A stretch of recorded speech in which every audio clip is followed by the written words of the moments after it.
Assalamualaikum warahmatullahi wabarakatuh. Alhamdulillah rabbil alamin. Wassalatu wassalamu ala asrafil anbiya'i wal mursalin wa ala alihi wa sahbihi wa sallim ajma'in. Alhamdulillah, bersyukur kita kepada Allah Subhanahu wa taala karena telah memberikan kepada kita nafas kehidupan, rezeki dan banyak nikmat-nikmatnya. Dan tidak lupa pula kita sampaikan salam kepada Nabi kita, Nabi Muhammad SAW, sebagaimana beliau adalah utusan Allah yang kita sebagai umatnya harus senantiasa bersalawat kepadanya. Perkenalkan, nama saya Jeffrey Rahmat Sitorus. Saya dari UIN Imam Bonjol Padang. Saya dari Fakultas Ekonomi dan Bisnis Islam, tepatnya pada jurusan Ekonomi Syariah. Pada kesempatan kali ini ada beberapa materi yang sudah saya ringkas dan akan saya jelaskan. Dari materi pertama ada pengertian konsep ruang lingkup urgensi, dan yang kedua ada kebudayaan Arab, Mesir, Persia, dan India pra Islam. Dan materi ketiga masa Nabi Muhammad SAW, Mekah dan Madinah. Yang pertama, pengertian konsep ruang lingkup urgensi. Sejarah peradaban Islam adalah cerita tentang bagaimana umat Islam hidup, berkembang, dan membangun kehidupan di berbagai bidang. Ada di bidang agama, politik, sosial, ekonomi, ilmu pengetahuan, dan budaya sejak munculnya Islam sampai masa sekarang. Bukan hanya menghafal tahun dan nama tokoh, tetapi memahami proses bagaimana dari masyarakat kecil di Mekah bisa menjadi peradaban besar yang berpengaruh yang dirasakan hingga Eropa, Afrika, dan Asia. Ruang lingkup luas dilihat dari waktu sejarah Islam dibagi klasik, pertengahan, dan modern. Setiap masa punya ciri kemajuan dan tantangan tersendiri. Dilihat dari isi, sejarah ini mencakup perkembangan politik, pemerintahan, ekonomi, ilmu pengetahuan, seni, sampai gerakan dakwah dan pemikiran. Urgensi mempelajari sejarah peradaban Islam sangat besar.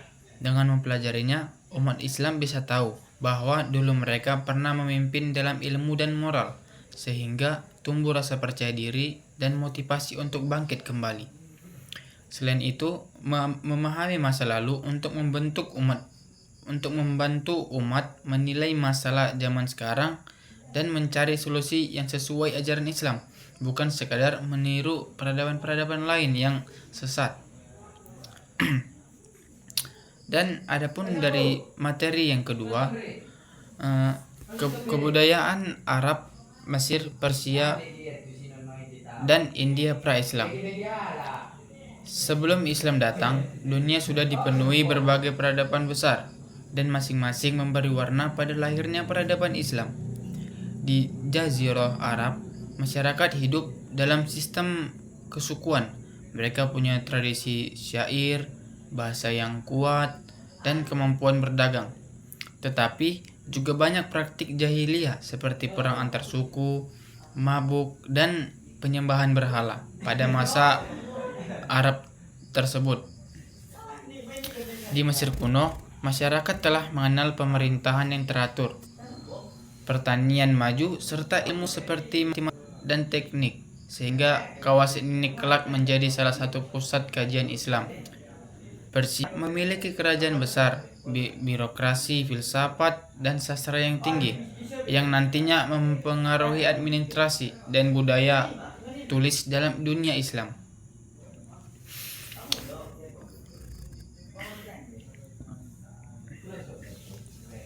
Adapun India pra-Islam memiliki tradisi keagamaan yang beragama, sistem kasta, dan kemajuan dalam astronomi dan matematika. Konsep angka dan ilmu hitung yang berkembang di sana kemudian diserap dan dikembangkan ilmuwan muslim. Semua wilayah ini menjadi latar geokultural. Ketika Islam datang dan menyebar, Islam tidak muncul di ruang kosong, tetapi berdialog, menyaring, dan memperbaiki unsur-unsur budaya yang sudah ada. Dan yang ketiga, ada masa Nabi Muhammad SAW di Mekah dan Madinah.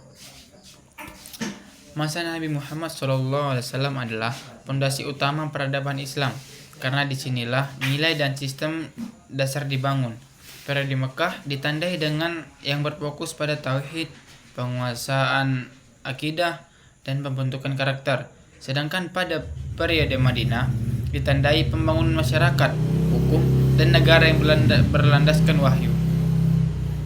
Pada periode Mekah, Nabi menerima wahyu pertama pada usia sekitar 40 tahun dan mulai berdakwah secara sembunyi-sembunyi, karena pada Nabi ingin menyampaikan kebaikan, tapi banyak saja orang-orang yang tidak suka kepada Nabi dan mempersulitnya.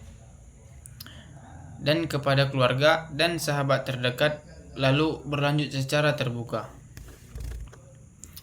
Tantangan terberatnya kaum Quraisy menolak karena posisi dan ekonomi mereka terancam, sehingga kaum muslim mengalami cemoohan, boikot, hingga penyiksaan. Fokus dakwah di Mekah adalah menanamkan bahwa hanya Allah satu-satunya Tuhan, bahwa manusia sama di hadapan Allah, dan bahwa hari akhir benar ada, sehingga setiap perbuatan akan dimintai pertanggungjawaban di akhir nanti. Dari sini lahir generasi sahabat yang kokoh imannya, sabar, dan siap berkorban.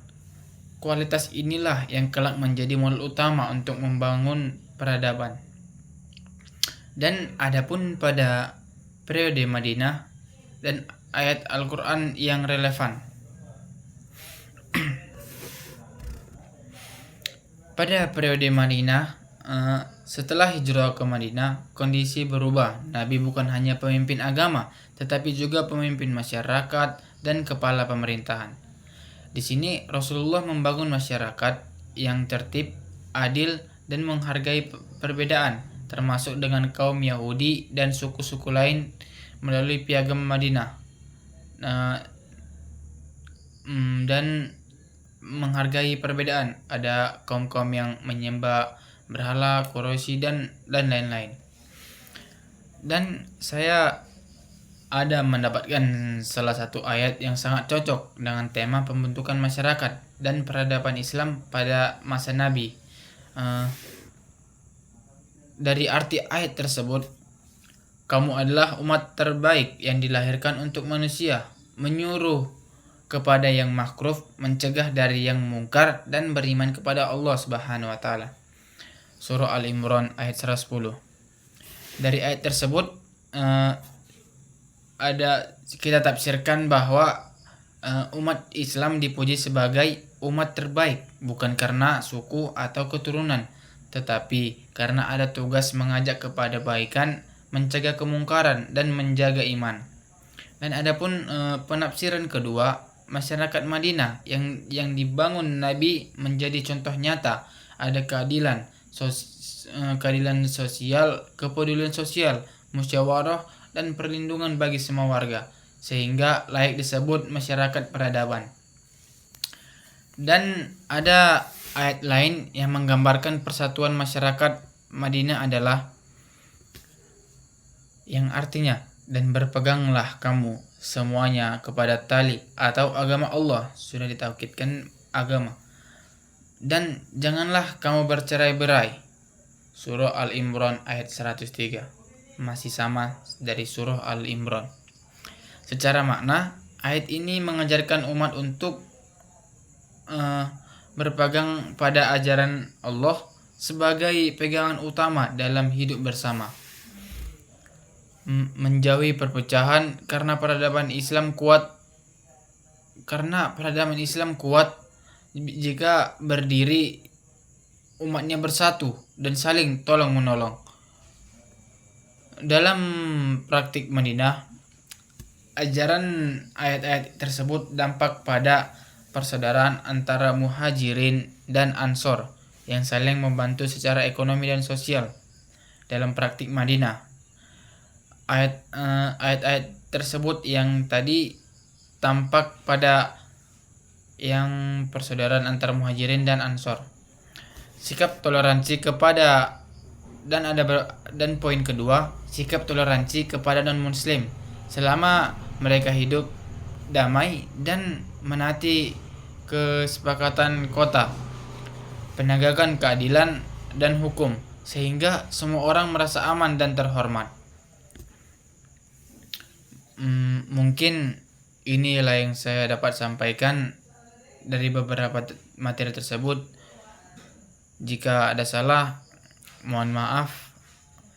Itu datangnya dari saya sendiri, dan jika ada benarnya itu langsung dari Allah Subhanahu wa taala.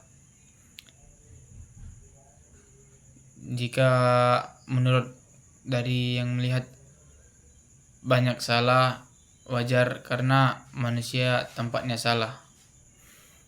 Wabillahi taufiq wal hidayah. Assalamualaikum warahmatullahi taala wabarakatuh.